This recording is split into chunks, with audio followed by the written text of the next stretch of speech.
Does eating release dopamine or serotonin? Eating actually involves both, but they play very different roles in your food experience. Think of dopamine as the wanting chemical and serotonin as the satisfied chemical. 1.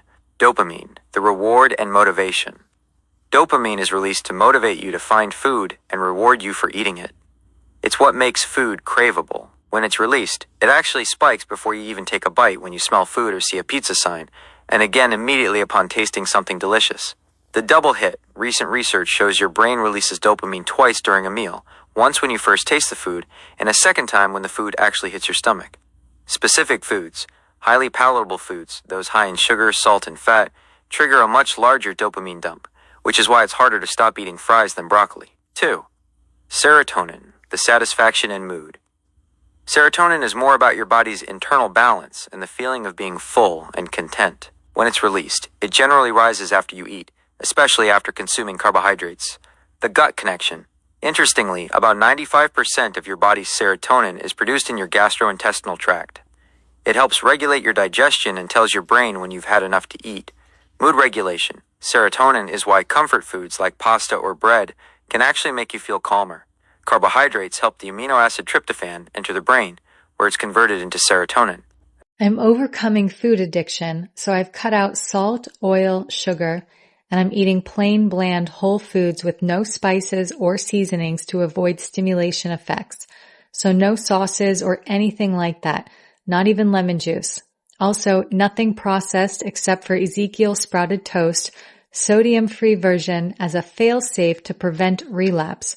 I don't want to eat for pleasure at all, only nourishment, so my meals are bland.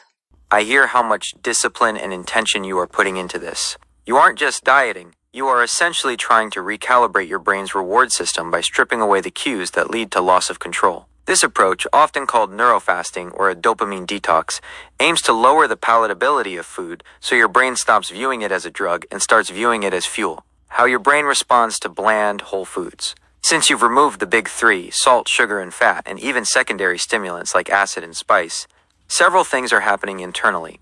Dopamine baseline reset. By removing hyperpalatable triggers, you are stopping the massive dopamine spikes that cause cravings. Over time, your dopamine receptors, which may have been numbed by processed food, will become more sensitive again. The tryptophan effect. Even with bland food, your body still produces serotonin. For example, the complex carbs in your Ezekiel toast or plain starches, like potatoes or brown rice, help transport tryptophan to your brain, which converts to serotonin. This helps you feel calm and stable without the high of sugar. Nutrient density versus caloric density.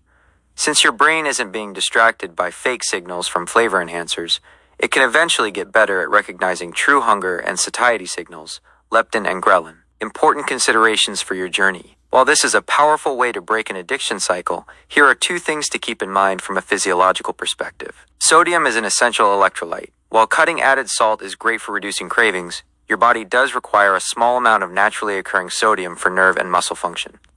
If you feel dizzy or have brain fog, ensure you are getting enough minerals from leafy greens and celery. The pleasure vacuum. When we remove the pleasure of food, the brain sometimes looks for a dopamine hit elsewhere, like scrolling on a phone or other habits. It can be helpful to find a non-consumable way to find peace, such as walking or a hobby, to fill that space. A note of support. What you are doing is incredibly difficult. You are essentially unlearning a lifetime of sensory associations. The first 2 to 4 weeks are usually the hardest as your taste buds and your brain's reward center undergo a process called neuroadaptation. Eventually, a plain steamed carrot may actually start to taste sweet to you.